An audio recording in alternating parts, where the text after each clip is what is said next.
সফলতার কোনো শর্টকাট হয় না, হয় অনেক কাঠখড় পুড়িয়ে জীবন যুদ্ধের প্রতিটি অধ্যায়ে নিজেকে প্রমাণ করে করে একটু একটু করে আপনি সফল হবেন, একটু একটু করে আগাবেন। ইটস এ জার্নি, এটা কোনো ডেস্টিনেশন নয়। এবং সফল হওয়ার পথ পরিক্রমায় কোনো লিফট নেই, সিঁড়ি বেয়ে উপরে উঠতে হয়।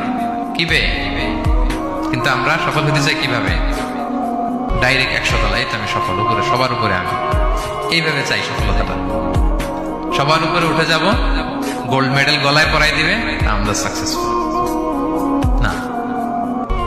সফলতার রাস্তায় কোনো লিফট থাকে না, কি দিয়ে উঠতে হয়?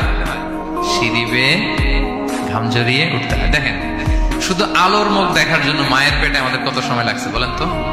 জাস্ট একটু লাইট, হ্যাঁ 9 মাস 10 মাস সময় লাগছে শুধু একটু আলো দেখবো আমরা। একটু আলোর মুখ দেখার জন্য আমার লাগছে 9 মাস। আর এখানে আমরা শর্টকাট খুঁজি, খালি কি খুঁজি? সফলতার কোনো শর্টকাট নেই। অল্প এফোর্টে যারা সফল হতে চায় এরা কোনোদিন সফল হয় না। ইউসুফ আলাইহিস সালামের জীবনীটা একটু খেয়াল করেন, একটু একটু করে তিনি সামনের দিকে গিয়েছেন এবং সবশেষে ইজিপ্টের ফিনান্স মিনিস্টার হয়েছেন। এজন্য ধৈর্য ধারণ করতে হবে, নিজের সর্বোচ্চটুকু উজাড় করে দিয়ে আপনার রোলটা আপনি প্লে করবেন, এরপর আল্লাহ তাআলার উপর ভরসা রাখবেন। কিন্তু অনেক চেষ্টার পরেও যদি কাঙ্ক্ষিত সফলতা না পান, হতাশ হওয়ার কিছু নেই। কারণ বিশ্বাসীর সফলতা শুধু দুনিয়াতে না, বিশ্বাসীদের সফলতা আখিরাত পর্যন্ত বিস্তৃত। ওইটা আসল সফলতা।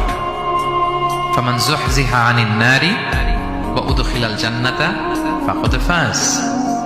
যে জাহান্নাম থেকে মুক্তি পেল, জান্নাতের নিশ্চয়তা পেল, সেই সফল। আমরা যেন সেই সফলতার জন্য অপেক্ষা করি, আমরা যেন দুনিয়া আখিরাত উভয় জাহানে সফল হতে পারি। আল্লাহ তাআলা আমাদের সবাইকে কথাগুলো বোঝার ও আমল করার তৌফিক দান করুন। হাযা মা ইনদি ওয়াল ইলমু ইনদাল্লাহ আলাইহি তাওয়াক্কালতু ওয়া ইলাইহি উনীব। ওয়াসসালামু আলাইকুম ওয়া রাহমাতুল্লাহি তাআলা।